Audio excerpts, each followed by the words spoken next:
Oh, welcome back, everybody. This will be our final session of the day. I would like to take this moment to thank Jesse Damiani for all of his efforts in making this event happen. I'd also like to thank Jonica Stuckey at Black Ocean for all the good work that he does and for introducing us to Jesse. Our final session is titled, Is AI the End of Poetry? It's going to be essentially a conversation between Daniel Snelson and John Cayley. Daniel is a writer, editor, and archivist working as an assistant professor in the departments of English and Design, Media Arts at UCLA, where he serves as faculty for the Digital Humanities, the Laboratory for Environmental Narrative Strategies, and the Game Lab. John Cayley is a Canadian pioneer of writing in digital media, as well as a theorist of practice, a poet, and a professor of literary arts at Brown University. In 2009, Professor Cayley launched with long-term collaborator Daniel C. Howe, the Readers Project. This is extensively discussed in the Manuel Portela Scripting Reading Motions. I'm going to turn it over to Daniel now. I'm going to make you host once again, and then we're off and running. Here we are. Visible.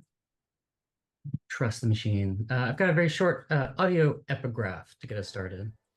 And I'll just add a quick note. Given that we have a bit more time, just John and I, we decided to start with a couple of presentations of our research and then open up to a conversation afterwards.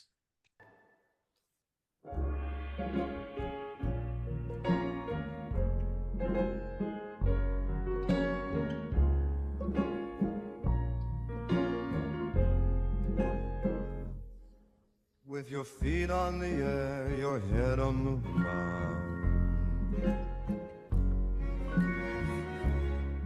Try this trick and spin it, yeah. Your head will collapse, but there's nothing in it, and you'll ask yourself, where is my mind? Where is my mind? Where is my mind? Okay, so I thought having Frank Sinatra sing a little bit of the Pixies classic, Where's My Mind, might be the right place to start. I'm just giving a very quick set of, a quick presentation of some recent research I'm calling As of My Last Knowledge Update after the scandal where scientific papers were able to be discovered as written by ChatGPT because they all included this line. And I want to thank you so much for the kind introduction to the team at City Lights for making this event possible, and congratulate Jesse on the work putting all this together. I'm honored to be here. And thanks everyone for sticking with us. What a great and heady day of reading and conversation. I'm delighted to share some research and converse with John today. So I see my short comments opening us up, serving two ends. First, I want to introduce you to a selection of recent experiments at generative interfaces. And second, I want to articulate some speculative insights or maybe patterns that these experiments might offer to an open conversation, both with John and the spectacular set of readings that we all heard today. Now, I've long been interested in the lecture as another kind of container format.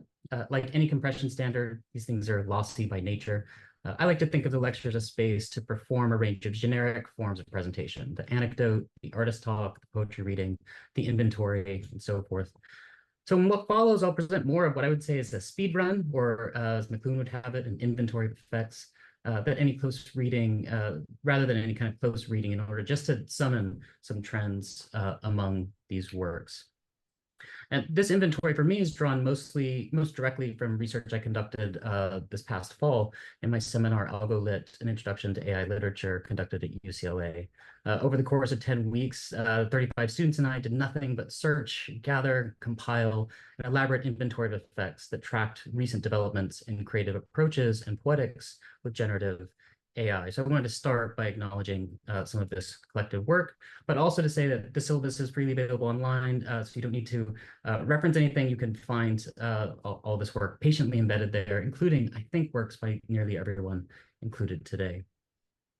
Indeed, I'd like to move through these examples pretty quickly. I'll offer examples drawn from a range of disciplines to generate a constellation of approaches, sketching the contours or limits of a rapidly expanding multi-dimensional space, what Jerome McGann famously calls radiant textuality, the kind of space that's subject to in-dimensional transformations of social, technical, and poetic forms in flux across a rapidly shifting terrain.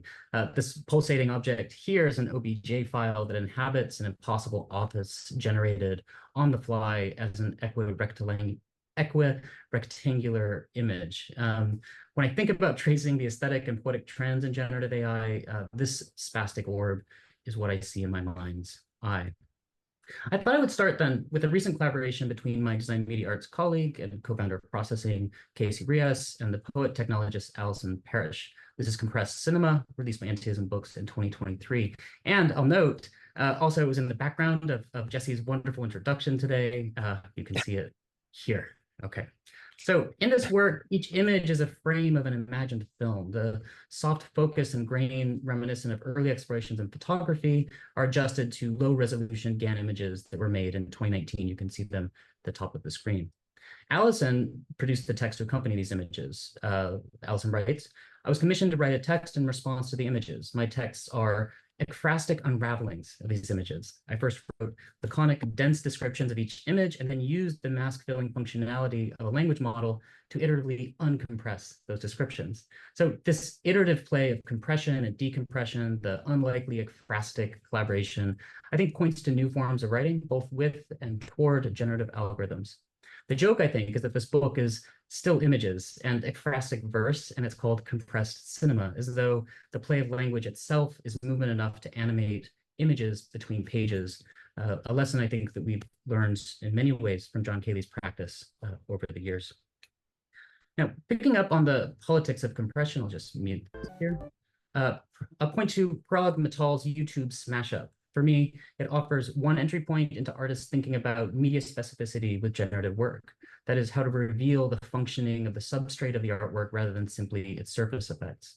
Here, that substrate involves a vast domain of copyright law and YouTube ranking metrics, which I encourage you to explore elsewhere. A similarly important precursor can be found in Ross Goodwin's One the Road project, I think quite notorious. This road trip novel was written automatically in the tradition of Jack Kerouac, using generative script on the road. But rather, I think it's Goodwin's first short film made in 48 hours called Sunspring. This is from way back in ancient generative time in 2016, that I think anticipates future engagements and what I find most interesting about the poetics of AI today. In this short film, the failures of communication between human spacetime and acting and the hallucinations of a very poorly rendered AI-generated script remain just as funny and uncanny today as they did when they were released. My students and I spent a very long time trying to think about why this was. And I think it has something to do with the clarity with which it amplifies the improvisational interface of promptcraft. This is made clear by the trained improv artist Thomas Middleditch, pictured here. Which points to, I think, our fundamental incommensurability with what was described earlier today as new microwaves around us. As Wittgenstein might ask, does the lion speak? From this improvisational beginning, something I think carries throughout most of the important works of generative AI to date, for example, the call and response novels of Keolato McDowell, which you heard earlier, I think we can now turn to new directions and the potential for meaningful literary achievement with generative systems. I'll say that the first work of AI literature made me cry was this piece called Ghosts by Vakuini Vara. Famously, this was a metric for the arts. Spielberg made a weird projection of video games around this point. But I think that there's big existential questions that motivate this work, which uses an improvisational interface as a chat window, as a poetic device, I think akin to the rewrites that Jahave presented. So here I'd like to just interject with a quick note on the existential struggle or the existential poetics that generative AI can generate on the scale of a human, a computational device, an economic system, a planetary biosphere. At each level, I think artists and writers are increasingly turning to generative AI to ask and perform existential queries.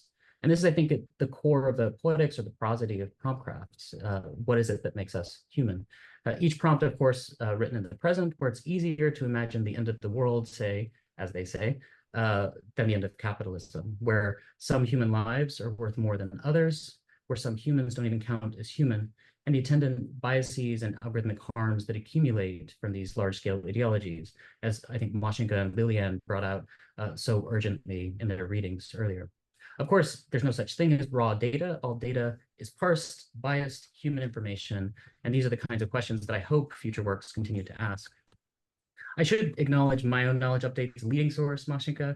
I'm as biased as any of these algorithms, I suppose, given that she's both my collaborator and partner. But enough about that. Speaking of existential crisis, Sophia Crespo takes the GAN meme and runs with it in a speculative inquiry into the fragility of biodiversity in This Jellyfish Does Not Exist.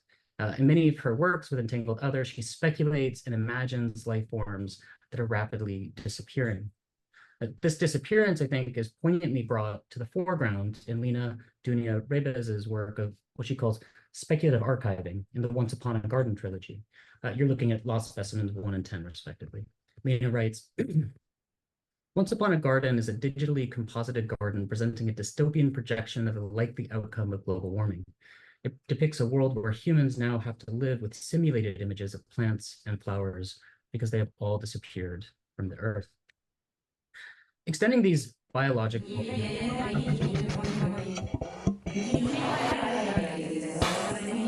so good.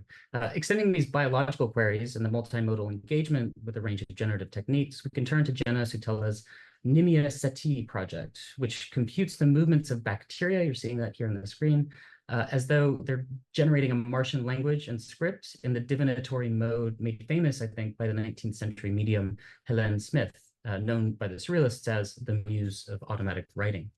This focus on the double meaning of medium, of channeling spirits, of divination practices, or attempting to connect with alien others, is at the core of promptcraft poetics, I believe. It's a model for speaking with something that one can't quite understand, an alien other, but you still attempt to commune with them. And maybe I think this is the voice of Frank Sinatra singing a song from beyond the grave. Zach Whalen, Zach Whalen, I think, presents us, this is his Vaden Auch horror, a turn to the poor, failed, or muddled fidelity to the image. Aliari Morrison does this kind of work as well. Here, I think the fear of EC-generated nonsense becomes real. And of course, the less said of Supercomposite's viral lobe, the better. But I think some horror persists across these works. In Ilan Manowicz's wonderfully broken Neural Yorker project, for example, we see the horror of the mundane, of the easily replicated, of the generically coherent, much like verse poetry. These are tasks that AI has, thus far, been pretty excellent at. Its proficiency, I believe, leads us into a new kind of horror, the recognition of what might have felt a singular aspect of human creativity was in fact an easily replicable form. This is, I think, amplified in Manowicz's erotic masterpiece, Fast Walkers. Perhaps the horror then is also bound up with the uncanny, that which almost appears human, but isn't, popping up like a ghastly visage in a mirror in a train at night. Or perhaps the most horrifying of all would be Watch Me Forever. Watch Me Forever is nothing forever. The horror is more. Did you ever stop and think that this might all be one big cosmic joke? Well, I don't think it's necessarily all, you know? Yeah, I know. I just mean, like, why are we here?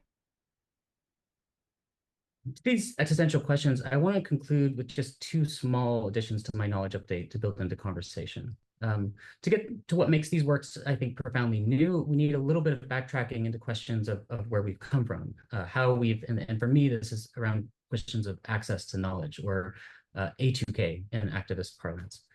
Which connects to longer histories of the ways in which writing and retrieval technologies have transformed creative production. This is the question that animates my current research projects, featuring these examples, the Prosody of Discovery archive database prompt. In this work, I'm looking at speculative imaginaries and video games, tabletop RPGs, and experimental works of poetics and aesthetics in an attempt to see what is otherwise invisible in the ongoing development of writing tools and creative interfaces. I'll just briefly chart the moves of this project by way of conclusion, rather than going into it in any depth. So to begin, big statement. After the alphabet rendered oral traditions of poetry obsolete, most knowledge, as we knew it, was organized around the classificatory schemas of the collection, the library, and the archive. And knowledge, in other words, could be found by drilling into hierarchies of increasingly specific key terms, fields, and concordances, old archival practices. From the archive, naturally, we slipped into the database, no longer bound by hierarchical systems of classification, the relational databases of network culture have introduced entirely new ways to access knowledge, search strings. From card catalogs to the search, the algorithms of the past 3 decades have not only transformed how we discover things, but they've in turn transformed the very way we think and the way we write our poetry. What's important to remember, the process of recollection, the tactics for recovering lost information, the speculative methods for discovering new data, all of which I generally think of as contingent methods of discovery. So rather than discovering things through archives and archival methods, it's discovering things through search strings. And here I'm thinking a lot about Hideo Kojima's Death Stranding. So finally, from archival classification to database search, I think we arrived at the bleeding edge of the present with the prompts. And in short, I think the poetics of interfacing with generative AI reminds me of nothing so much as a D&D session or other encounters in tabletop role-playing games. Yes, I know this is the culmination of a certain kind of wizards and geeks stereotype, but it's generalized, it's weirder, and far more reaching than I think we might have imagined. Even at the early stages of Talk to Transformer and GPT-2, AI Dungeon, this platform for emergent storytelling in a D&D setting with neural network dungeon masters made immediate waves, which Rita Rayleigh and others have impressively parsed in a series of articles. Each of these modes of knowledge discovery have generated their own respective forms of literary and aesthetic production, of course. The archive gave us high modernism, from Melville's Sub-Librarian and Moby Dick to Gertrude Stein's compendiums of everyday speech, even up to archival disintegration in postmodernist works like J.G. Ballard, who thinks about the atomic collapse of archival reason, or Emma Bessie Phillips, who works on the violence inherent to archival legacies in her work on the erasures of the Middle Passage. Out from this legacy, the poetics of the search have really only begun to solidify over the past 30-ish years, since, say, arbitrarily the eternal September of 1993. In this window, I think we see everything from data sculpting to movements like FLARF, to appropriation techniques from global conceptualisms, to a whole range of search-based poetic works that use digitized materials as their source, from remix, say text, audio, movie, to citational and documentary practices. These database-inflected forms, I think, have come to dominate now MFAs and literary magazines alike. The field is too large to sketch, but you'll get the idea. I should highlight at this point that my way of schematizing this is one way to think about everyday practices and prosodies on a more vernacular and pervasive level. I think this is why poetry it's useful for thinking about technology and the social. These experimental poems help us to see the otherwise invisible aspects of navigating networked interfaces. The poetics of search is invoked every time, say, a user finds themselves at a search bar. So once again, our writing tools are always working on our thoughts. So in that mode, I want to just end with just one last anecdote. I discovered earlier this year that the Clean Crawl corpus, this is the corpus that's used by most large language models, had actually scraped the entirety of an archive I work for called Eclipse, which gathers radical poetics from the last quarter century or so. So somewhere within these huge, massive, large language models, I found that there was a little language model, that all of Language Magazine, Language Poetic, with its emphasis on radical parataxis, on disjunction, on the exact opposite, I think, of the lowest denominator Reddit speak that GPT typically gives, was somehow like nested deep within this model. So I've been working to try to surface that, to try to find the disjunction, or to find these Marxian critiques of language somewhere deep within large language models. And to do this, I've been rewriting Language Magazine as a way to give a voice to the dark experimental core of the model, also as a way to reflect back on the present. So here then is a quick conclusion. Like I said, these are quick notes, a speed run. I want to think about new interfaces for accessing knowledge, from the search to the prompt, from the process of looking for information that exists somewhere on a network, to the generative co-production of knowledge drawn from the multidimensional stochastic vectors of large language models and neural networks. So from all the above, I'm just going to isolate 5 trends because it's useful, and I have 5 digits on my hand. So first, I'm thinking quite a bit about the hallucinatory. So these are unlikely connections become dominant in a kind of surrealist mode. I think we see this in Alison Parrish's work, Sutella, Parag, Mittal, and K. Lotto McDowell. Second, I think a lot of these trends in generative AI cluster around how similar knowing everything is to knowing nothing. And this is work on the biases and stochastic parrots that inhabit these like massive accumulations of data that still don't quite know themselves. And here I've been very inspired by Yvonne Bertram's work, of course, Hakopian, and Stephanie Jenkins, among others. A third trend to isolate would be the idea of improvisation rather than calculated plans. So when there's nothing to find, there's no stable archive to locate, I think artists are increasingly turning toward acts of improvisation and recognizing the joy of the human at an interface, actively improvising. So here I'm thinking, of course, of Jahave's rewrites, but also works like Bari's Ghosts. A fourth digit is, for lack of a better term, I would just say hauntology. This is the undead returning to us through voices within these models, and also work that is beyond our control. So I think, you know, hearing Frank Sinatra sing, or there's some great remixes of Kurt Cobain, for example, singing Young and Beautiful, but also Sutella, who's thinking about how to speak to maybe an undead or alien other. And then finally, I think, and this is dominant, is a move toward emergent storytelling as opposed to pre-written narratives or fragments. And this is what drives me to think about tabletop role-playing games, works like AI Dungeon, other forms of improv, collaborative storytelling, or intuitive forms of remix happening in active dialogue at an interface, as opposed to composing and using the interface as an external tool. So with that said, I'm eager to discuss more of all this with you and with John. I've got a ton of questions for John, who's a hero of mine. So I'll leave things here for now, and we'll look forward to where the conversation might take us.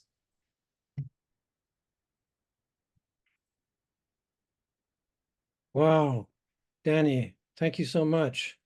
I'm really interested in that archive database prompt. Those distinctions or sort of developments from one to the other. Look forward to talking about that, and also those 5 characteristics of emergent practice. This is going to be whatever it is. A Dream of Writing by Do Ji, mid-8th century. Of old was writing made, so it replaced mere knots as records. It prehended what we feel, spilled over onto beauty's fabric. From that deep time, evolutionary change, simple, complex, source flow to floodwater, pooled into orthos styles, distinct when fair or foul.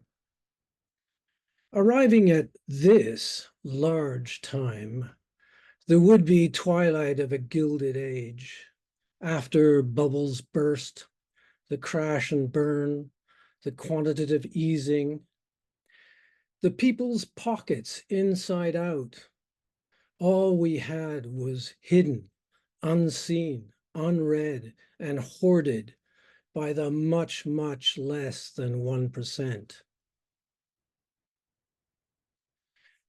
And after something worse was back, the program sent out non-com officers to renab writing. Little was found. Literature's downfall?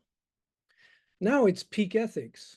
Where one wanders, there are pickings that sometimes sweep away false consciousness and shameful supremacies, showing us new and other ways to live. Grateful for all we're given. Together, we still dream a dream of writing. And where, shamefully, am I in all this? Hidebound, no stairway upwards to a name.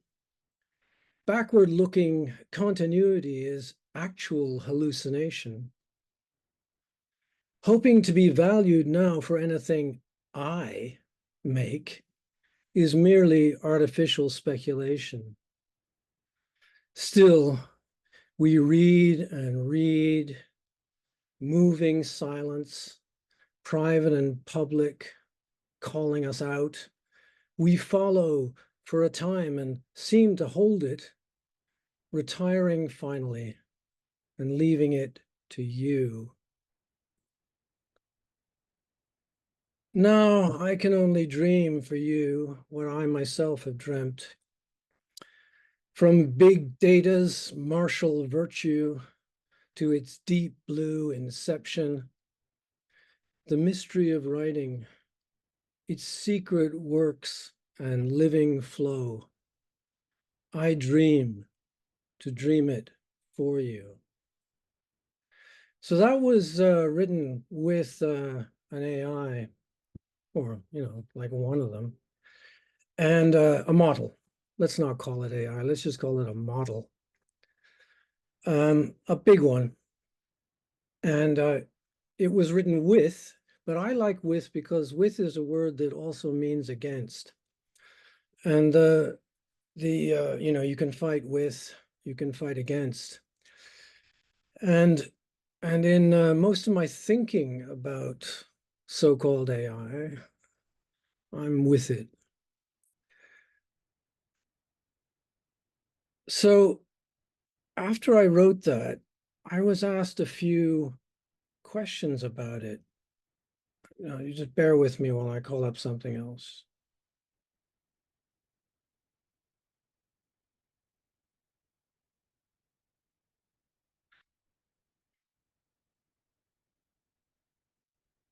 And I was asked, what is dreaming? Right, obviously, there's such a big thing. Dreaming of electric sheep. What is dreaming?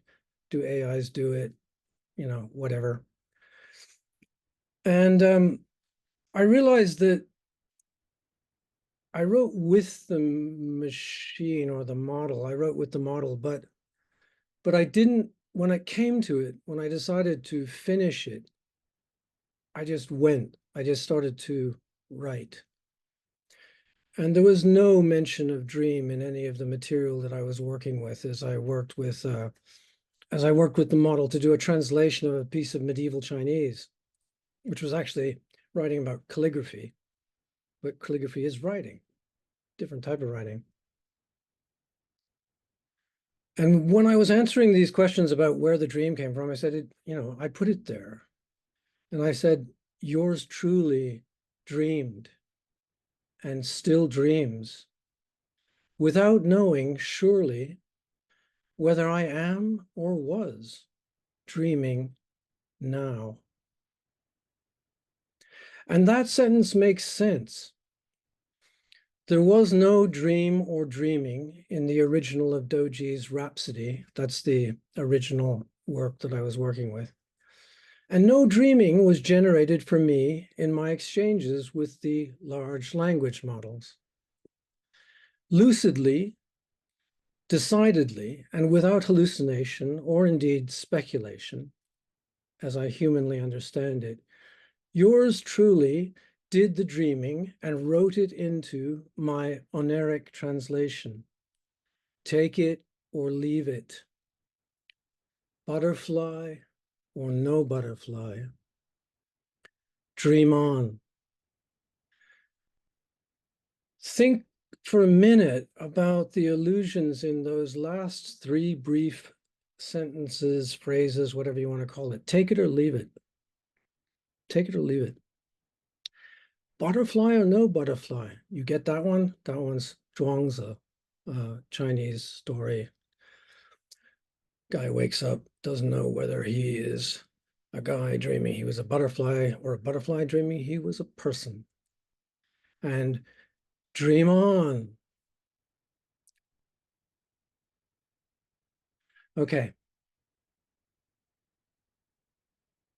So I think we've got a long way to go before poetry disappears or until, but I'm not, I'm not actually, I'm a sort of radical humanist now, but I've been working with sort of process and sort of algorithmic process since the late 1970s. And I've been going back over what I have done in all that time, thinking that most of it was perceived as if I was building microwaves for bad cooking. and or tinkering with toys that were unworthy of being played with by serious human beings. So I get that aspect, but it's been around for a lot longer than just AI, the sort of revulsion of humans against any sort of algorithmic interventions. But I do think there are differences now, and I do think we're in a sort of dangerous moment. And just quickly, I'm going to give you my critiques of AI, which at the moment, thinking is always going on, but I have four main critiques of AI.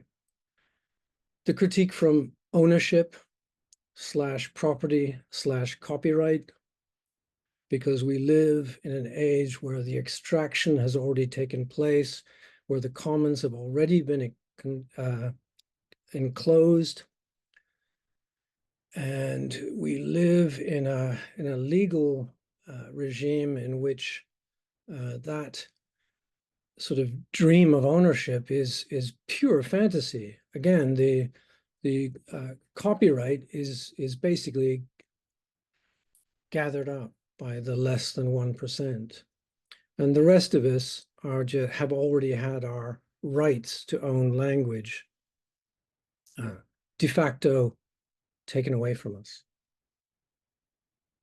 This will be proven by rulings which will decide that AIs are creative persons, which I don't think is very proper, especially as these so-called persons will be owned by large corporations. Then there's a critique from bias and inequality, which is just, you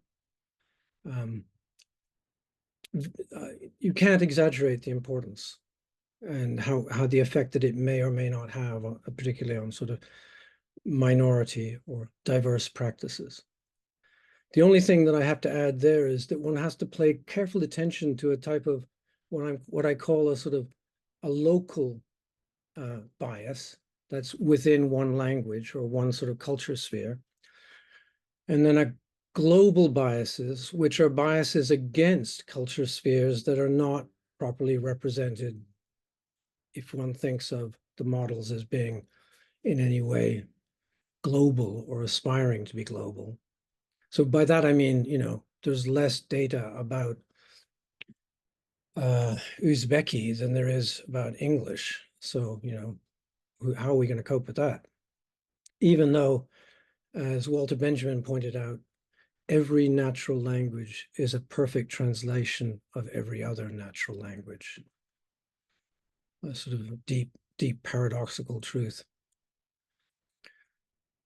Then the third critique is the critique from Hermeticism, which hasn't come up much in the discussions we've been having. And that is, how do they work? What are they doing?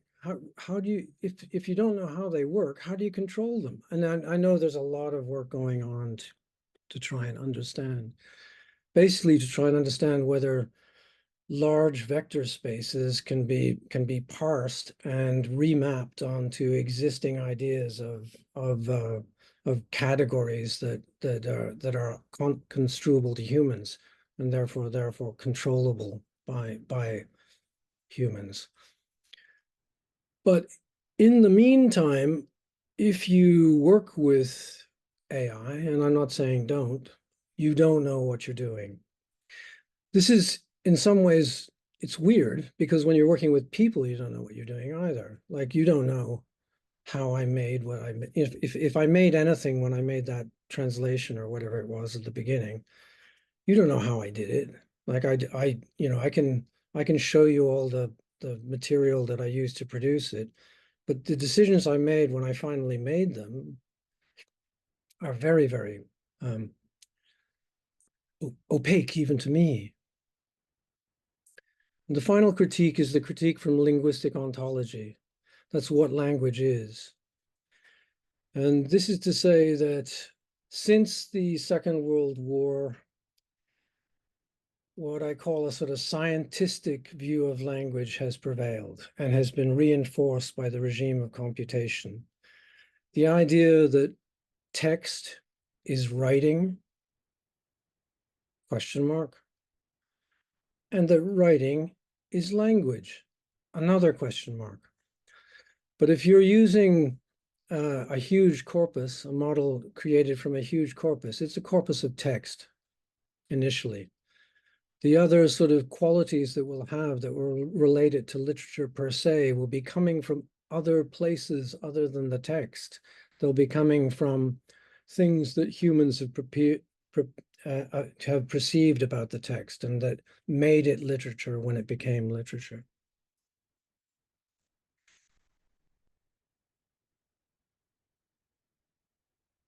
Those are the four critiques, my current four critiques. And then this, and just in case you're wondering, text, okay, so there is some text, there's quite a lot of text in the world that isn't well spelt. It's not orthographic. And I'm going to read you a little bit from Russell Hoban's Ridley Walker, a minor classic of a post-apocalyptic science fiction that is recognized by Harold Bloom as part of the canon. Mr. Clever, he says to USA, that's a governor lot of knowing you're putting in that box. Probably there's enough there for any kind of thing. USA says, that's about it. I don't think there's many things you couldn't do with that knowing. You could do anything. You could make boats in the air. You could blow the world apart. Mr. Clever says, scouting me data, and certainly is interesting. You said, tell me something though. Why'd you input all that knowing out of your head into that box? Why didn't you keep it in your head? Would it be safe there? USA says, well, you see, I can't just keep this knowing in my head. I've got to do things with it. I got to make it work around.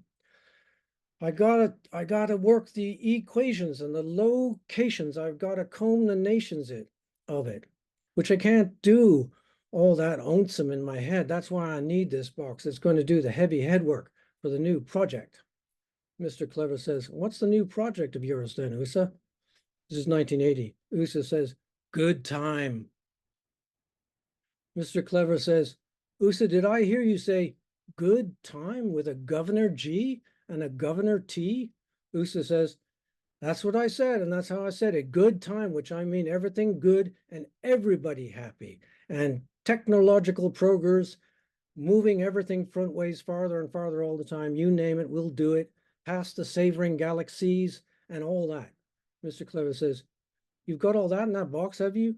USA says, you mightn't say I got the nuts and balls of it in that box, which is my number 2 head, and I've got my master program in my regular head, which is on the one on my shoulders. Mr. Clever says, well, USA, you're a proper winner, you are. I'm really looking forward to having that good time. Secret, yes, I am. USA says, oh no, Mr. Clever, this ain't no secret, nor it ain't just for you. It's good time for everybody. It's amazing how this works in the idea of, proprietary knowledge and open source. If it's open source, it's going to be fine. When Mr. Clever finally leaves off cranking, you can see USA's pretty well wore out. Mr. Clever says, well, USA, old son, this is cranking his head to get the knowledge out of it. Well, USA, old son, let's see how much you know now. Can you tell me the numbers of the rainbow and the fire quarter? USA, he says, I never heard of nothing like that, Governor. Mr. Clever says, well, never mind. How about 2 + 2? What would that come to? USA says, I wouldn't know, Gov. I really couldn't say. Mr. Clever says, well, USA, my boy. Now, just one more thing. What's your name? USA says, I don't know. Mr. Clever says, that's it then. I've emptied you out of right enough. Now I've got the head with the knowing and you've got the head with the nothing. He unconnects USA's wires and he picks up the box, says, bye-bye, USA, all best, and off he goes. USA's standing there in his iron hat with his wires hanging down. He don't have nothing to say. That was supposed to be in Kent dialect, which I can't do. I can't do it properly anyway. And you know, it's a little bit depressing, but it is kind of how I bottom line feel. My bottom lines, to be absolutely honest at the moment, are these.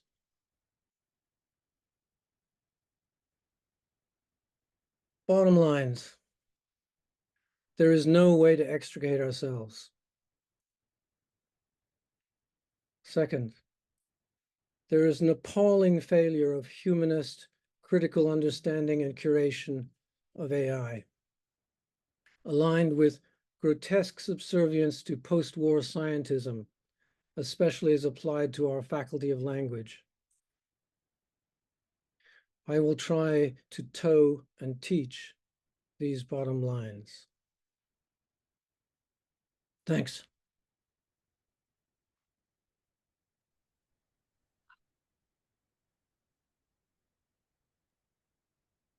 Ah, John, thank you so much. Oh, I have so many questions for you.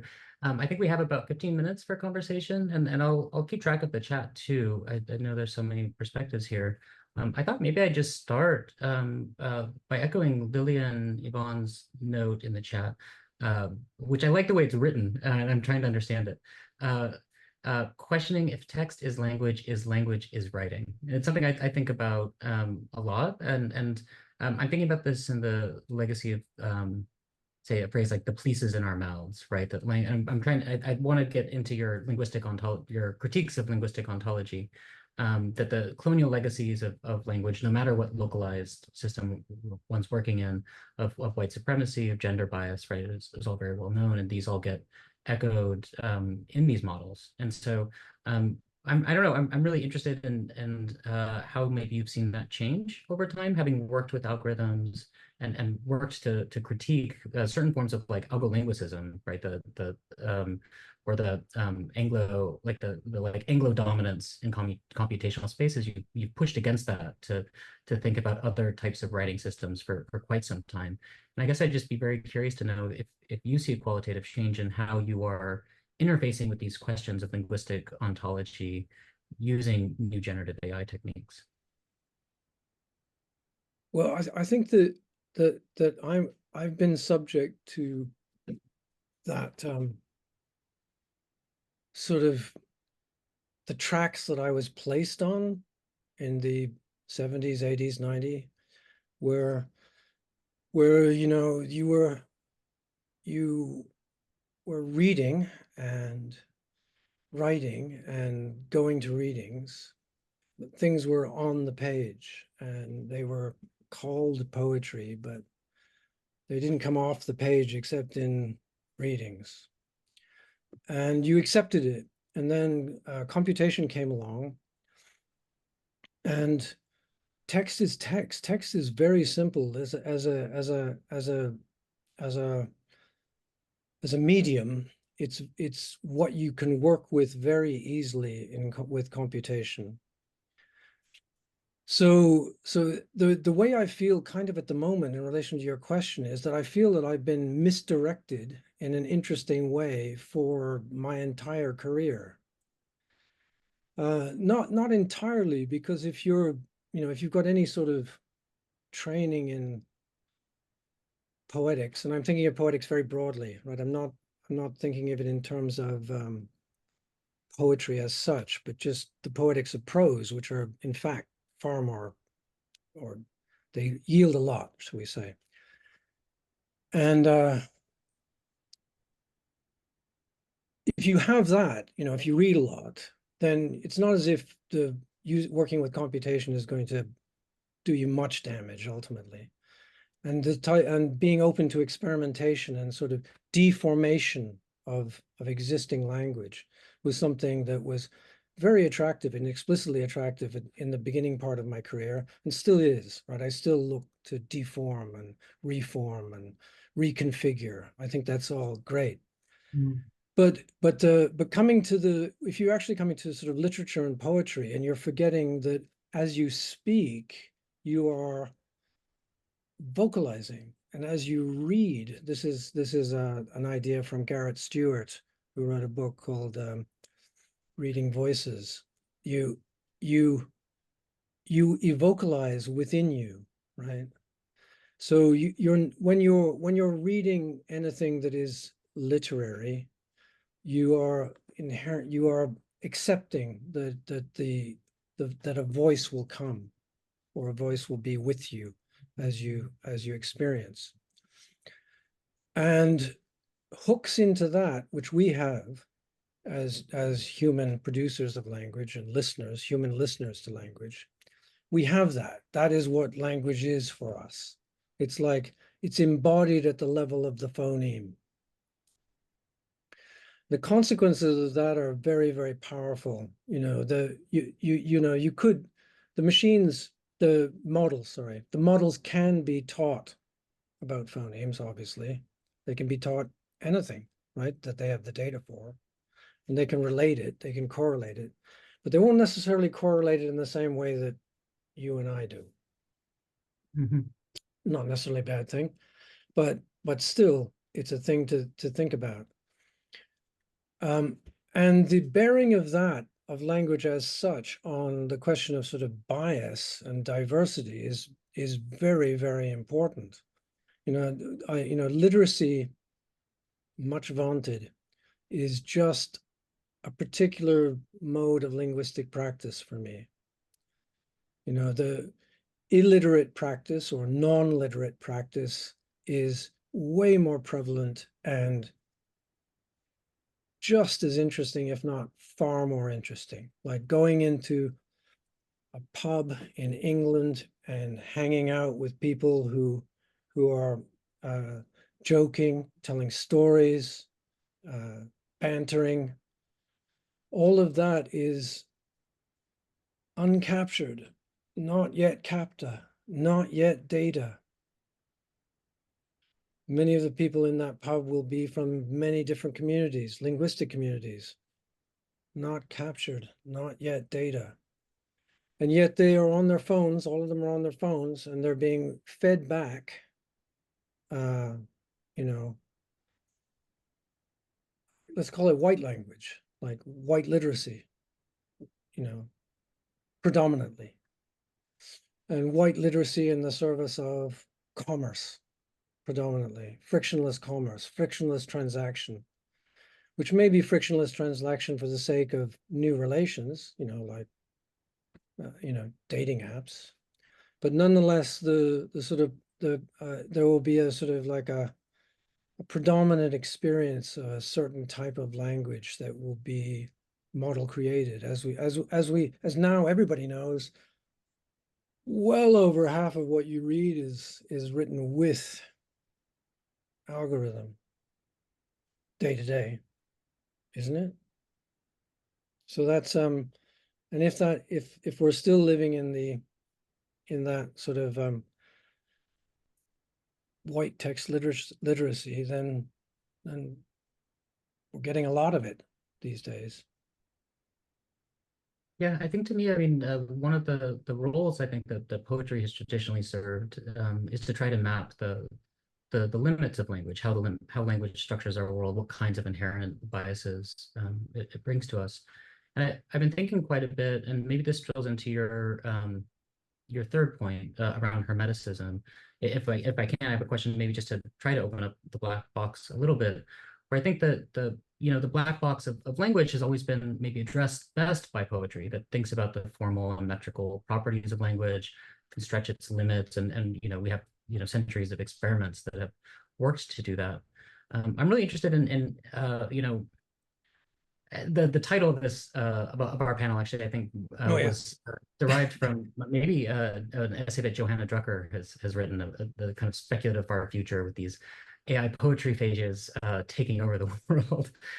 Very unlikely, and I think poetry is not going anywhere. And in fact, I think poetry has like a renewed value in trying to open up the black box. And I'll give just one example of what I'm thinking about. Hannes Behor has been writing some really interesting work about what he calls operative ekphrasis, where he's looking at multimodal language models where like models trained just on text, just on language, perform far worse than multimodal models that connect like text to image to sound like phonemes, like you're talking about, to image to other types of data. And so like there's this like, you know, this kind of magical way in which like an image is actually perfectly aligned with its word, right? We know that like, you know, a cat in text and a cat in image are kind of like on the same, like at a shared point. And he only really got to that realization like deep within the black box through looking at a variety of like experimental techniques that have tried to like test the limits of what these systems can do.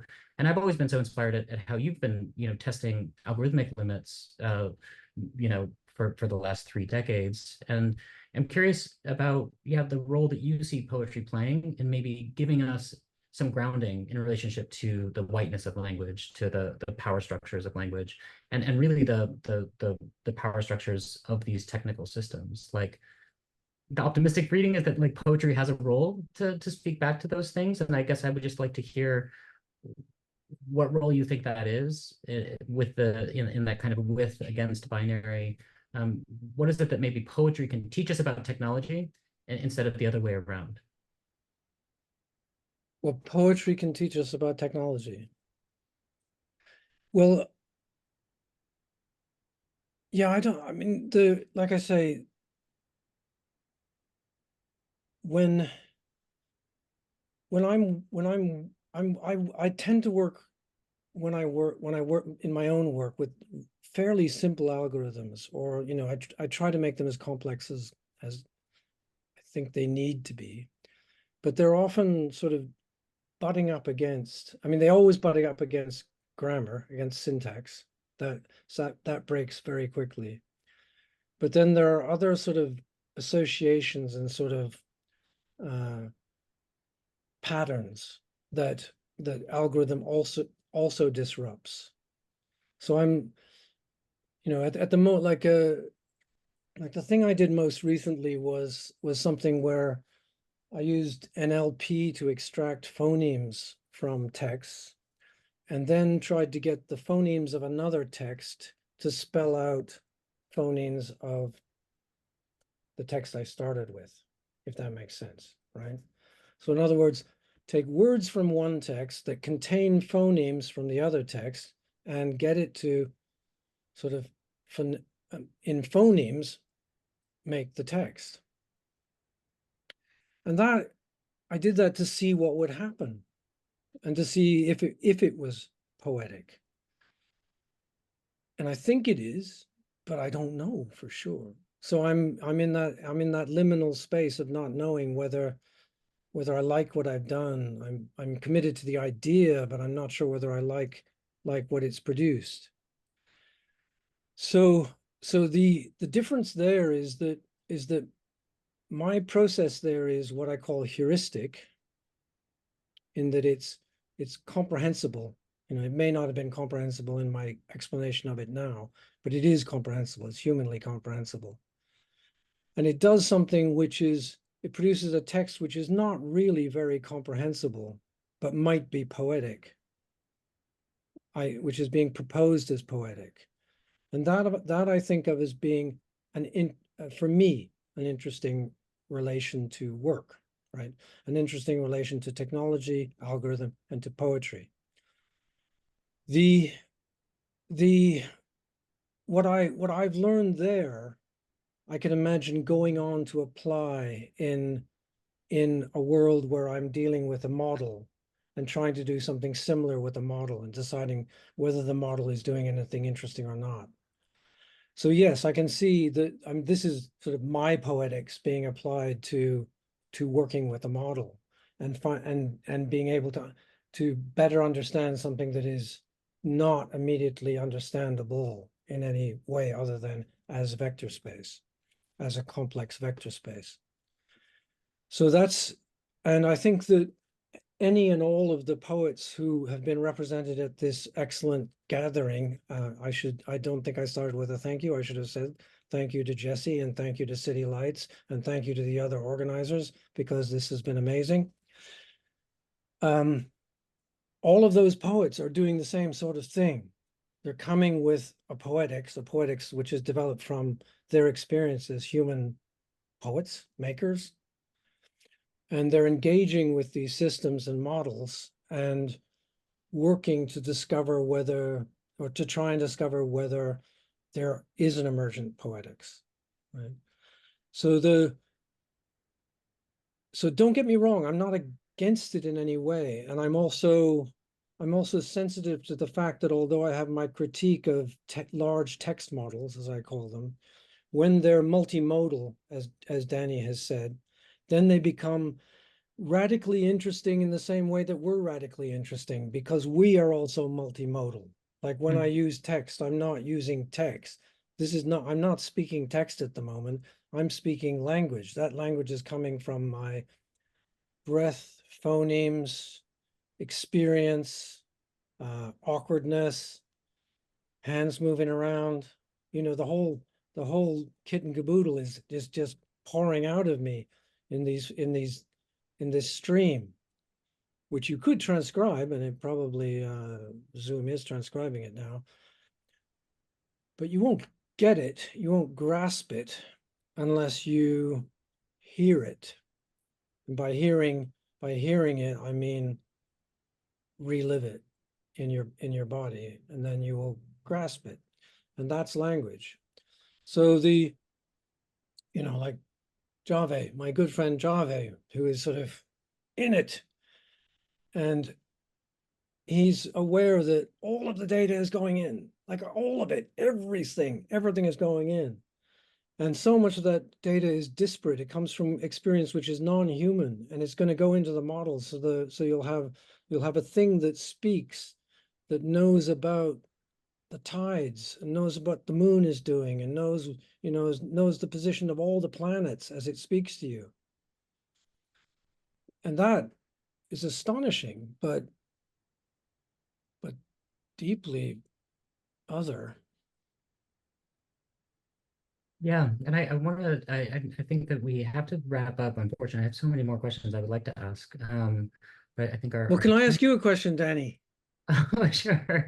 Can I real quick? I just wanted to acknowledge Jahave's MUPS, which and also in the chat, both Franny and Sasha thinking about performance and the performative, whether it's improvisational or I think like performative speech in more of a speech act theory way with Alison Parrish.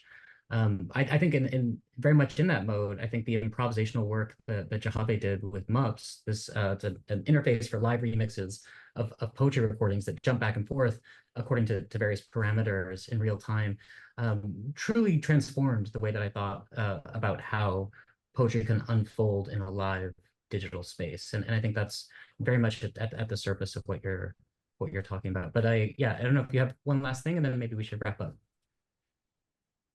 Well, I just wanted to say that I found that what you suggested about archive database prompt very interesting and potentially generative, and also critically important, because I mean, obviously prompt craft, that's what you call it, prompt craft or prompt engineering. These things it's something that we're going to be living with for a long time, and it's just that would be I think it's a very important thing to recognize, and it's an important thing to be critically aware of as one is getting into it. What are you doing when you make a prompt? Right? Yeah. What are you creating? Like, where are you going with this? Because the archive we sort of understand, although it was traditional and colonial, and it's in the hands of power. The database seems to have been similar. You search the database, and the database is more open. Many things can be in the database, and the remixing and the remediation that can be done with the database is very cool, and that's like back in the digital utopia. Now we're going to this prompt area where we're unable to know what is speculation and what is description. And that's and I'm using speculation as opposed to hallucination, because I don't like hallucination, because hallucination implies that there's a normal human that these models had a sort of normal humanness, but they don't. So what they have is something which is speculative, and what they produce is speculation, and has a weird relation to that old bugbear truth or history. And so if you're an animal like me, you worry about evolution. If you're a human citizen like me, you worry about history. Should I stop worrying about those things and just prompt myself until I become something else? Maybe. Yeah, that's why I like this. I mean, we should absolutely continue this conversation later. I think so much of what I've been trying to work on are these otherwise like invisibilized ordinary practices, vernacular practices, things that Kristen Ross writes about as the politics and poetics of everyday life, where I think we have these like big questions about like, here's what a search engine is, here's what history or knowledge, like here's how we can use, analyze these kinds of big questions, which I think maybe emerge in really interesting ways when we look at everyday and ordinary practices. So rather than thinking, exclusively about databases, I've been really interested in thinking like, well, what are the poetics of like, if I'm looking for a Thai restaurant I went to 3 weeks ago and I forgot how to get there, how do I like craft poetically, right? Like what are the poetics of creating a search string? That to me is really interesting. And I think that carries over to promptcraft. So not just like what are large language models able to do, but like what are the forms in which we are starting to engage with them? What are the poetics of that back and forth conversation, that improvisational performance that unfolds? And I think at the end of the day that points to answers to some of those bigger questions with a different dimension or a different valence than one might get otherwise. Yeah, go ahead. Before I forget, I got to tell you that I think a good way for you to track your progression would be to study searches, Google searches at the very beginning. Those searches would have tended to have been trying to find things in an archive. To search this type of search we became very familiar with, right? Which has evolved now into now, and this I'm talking about myself anecdotally. Now I just ask a question as if I'm talking to Google, even though I know that it's searching a database. I no longer believe that it is searching a database. I believe it is parsing and Oh, it's just calculating ad revenue. I think that's mostly what it does. On that note, that too. We haven't even talked about that. Your Peter to come join us. God, the ad revenue thing. Oh man, we got some rabbit holes here, folks. we got to follow up on this at some point. There's so many things to talk about. And of course, we're running out of time. I want to thank the both of you for your generosity and just for this really wonderful panel. And also want to thank everyone else, who participated today. Those of you who stuck with us throughout all of this. It's been very, very inspiring. And we hope to follow up at some point. City Lights would also like to thank our co-sponsors, Black Ocean Press, for supporting the event. Also, Jonathan Stuckey for all of his good work. Ever grateful to him when he brought this project to me. I knew this was something pretty special. Also, thank you to Jesse for all of his efforts. He did quite a bit of work on this, so really grateful to him. And of course, today's event has been made possible by support from the City Lights Foundation, continuing the legacy of our founder, the late Lawrence Ferlinghetti, through our public events, our community outreach, our publishing program, all dedicated to sustaining a vibrant community of readers, writers, and independent thinkers. We hope to see you all again very, very soon. Goodbye, everyone. Please take care.